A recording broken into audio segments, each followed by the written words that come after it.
Run Win. Hello guys, this is Lawson and James, and we're doing movie review. So we'll go ahead and start. But anyways, we got this. While we do the movie, I was going to try out this. What's this? This is Market Pantry Chicken Nuggets. So, but we're going to talk about. Lawson's got his little play, but What is the first one? Yeah. The Hobbit, Battle of the Five Armies is the last of the six. Apparently, they say it's six. It took 17 years to do. So this is the last. Actually, it happens before the Lord of the Rings, but I guess this is their last thing. Maybe they'll just go off and start making more like Star Wars. Who knows? Just start making up stories. But anyways, The Hobbit, Battle of the Five Armies, and you want to go first? Yeah, I go first. Well, I actually enjoyed the movie. It was very good in the fact that it sort of closed everything off. I thought it wasted a lot of time with that guy being gold struck for a while. I think that was pretty much the boringest part of the movie. It's like after a certain point, they're like, okay, we get it. You know, he has this, just drug it out a little bit too far, I think, all that. But other than that, I think overall everything came together really well. Like, I enjoyed watching it. And I think at the end, the fight scenes and stuff like that, I enjoyed some of it. But the last Army, I think they sort of just threw it in real quick and then got it over real quick. I didn't think they let the Fifth Army actually really be getting involved actually for real at any. It's like they show up and it's pretty much there. You have to watch the movie to find out what happened, but I felt like they could have spent a little bit more time on the Fifth Army since they were showing we already knew the three main armies, and then the other two, just sort of felt like they could have done a little better job on the Fifth Army. But you're gonna have to keep this up. This is actually cold. I'll heat it up. How many seconds you want? I mean, about 10. You want me to heat that one up too? I'm sure I can get this one. I gotta hit that one. I was going to tell you because you had to do your thing maybe 10 seconds. But yeah, he also reminded me that the Fifth Army never really showed up. There was supposed to be five. It was the five armies. You actually saw the first four armies. You could really tell. Of course, I don't really think the humans could be classified as an army, but they were an army technically. Yeah, technically the humans, but they were refugees after they killed that dragon, which is pretty cool. Oh, I gotta talk about the dragon in a second. But yeah, I didn't really see the Fifth Army at all. I knew they kept saying it, but then all this fog showed up, and then they had some real individual fighting scenes. You never saw the actual Fifth Army show up and actually do anything, but you saw a bunch of individual fighting, and somebody died. It wasn't a girl, the little dude died, but yeah, they really yeah, it was different. It was more individualized because you see the final battle between two of the characters who were been going at it for the last two movies, and one of them died, and then when it came out of the water, one of them came out. That was pretty interesting, but that was interesting. Unpredictable, but interesting. Yeah, they had to do it. But they finished that. So you see two people who've been going at it for the last two movies. But then I don't have much to say about the thing. But yeah, they were really going with him falling in love for gold.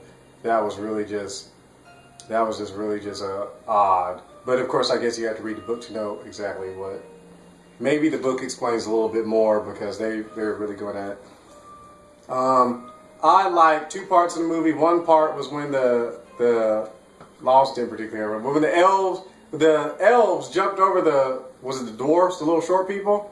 Yeah. They decided to help them fight because the Fourth Army, the bad guys actually showed up, and they thought, the elves are gonna let them die because they're trying to get to the mountain to get the gold or whatever, get their little jewels.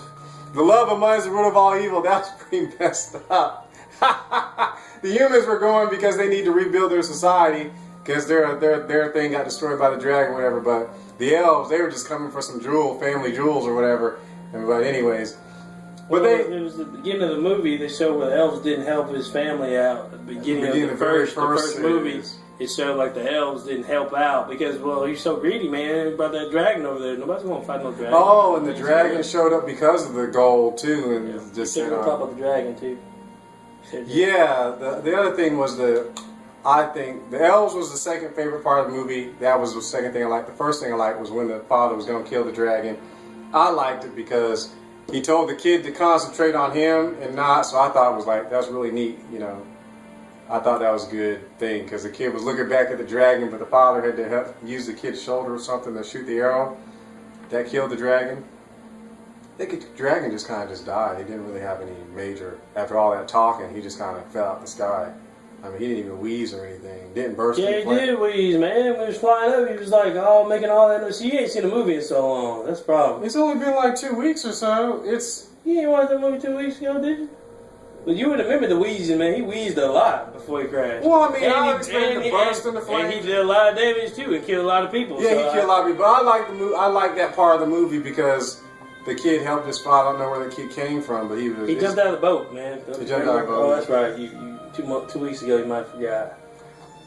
Yeah, he jumped out of the boat. I was thinking about the mayor got killed. He saw his dad shooting at the boat. The mayor deserved to die, man. Old nasty chap. But then they had that one character though that was with the mayor. Man, they should have killed that dude off. Like I was just like, man, this guy is one of them guys that jumps from east side into the fence, all that stuff. And then he lets him go with all that gold. He's not going anywhere, of course, but at the same time, man, I just felt like, man, they should have killed him off. I'm surprised he didn't die. I mean, he probably did die. I was hoping that he turned and start helping, but he ain't gonna help nothing, help himself. But I didn't read them. That's why he needs to die. So, he died. It was an interesting movie. But it's the conclusion of the series.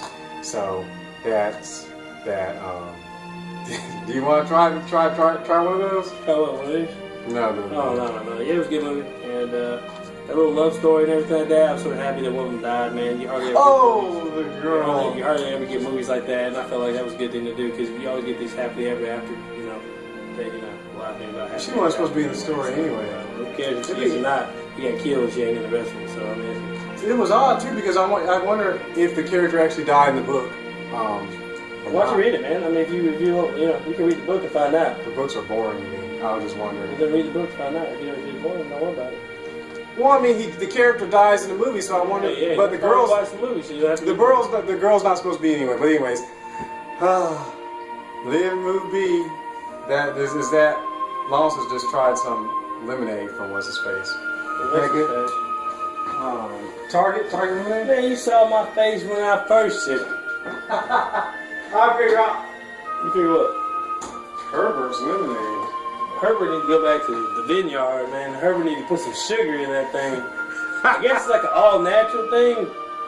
Look, that smile on that dude's face, that's a lie, man. It's a lie. You ain't gonna be smiling like that. That eyes more likely, your eyes start twitching like, what in the... Well, no, it's strawberry lemonade, so I thought it was going to be sweet. Happiness in a Bottle, 1935. 1935, maybe 1935, that was good, you know, because they probably have no flavors at all. Sunshine, passion, and sweet lemons. Sweet lemons. Take a sip of that. Let's see James' reaction. Be honest, really, man, let me drink it. Well, I don't like stuff floating. Yeah, well, don't worry, take a sip real quick. You ain't going to taste no stuff floating.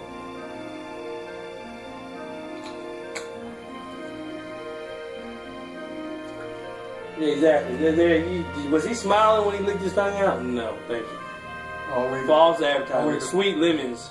I never even heard of a sweet lemon anyway. How many of y'all raise your hand and heard of sweet lemon? It's strawberry. Oh, it almost tastes more like water. Only the best will do. But if he's still using the 1935 recipe, this is probably really, really sweet back then because they weren't doing That's a lot. what I said. Back in 1930. He uses cane sugar, natural lemon juice, natural flavors. They forgot to put the natural in that one. I promise you on that. Fruit and vegetable juice. It has vegetable juice in there. Stevia leaf. Oh, that might be why it's nasty. It's got stevia in it. What's stevia, man? Stevia is a plant. It's like good, man. You still got sweet cane in it. It does say, but that might be why it's in it. That might be why. He's always making up an excuse why it's nasty. Just go ahead and go. You've already made California. Yeah, that's great. California, great, but you've already made it up in your mind that it wasn't. Okay, so let's go ahead. We can go on to the next thing. All right, thank you. Okay, that's it. Live, move, be.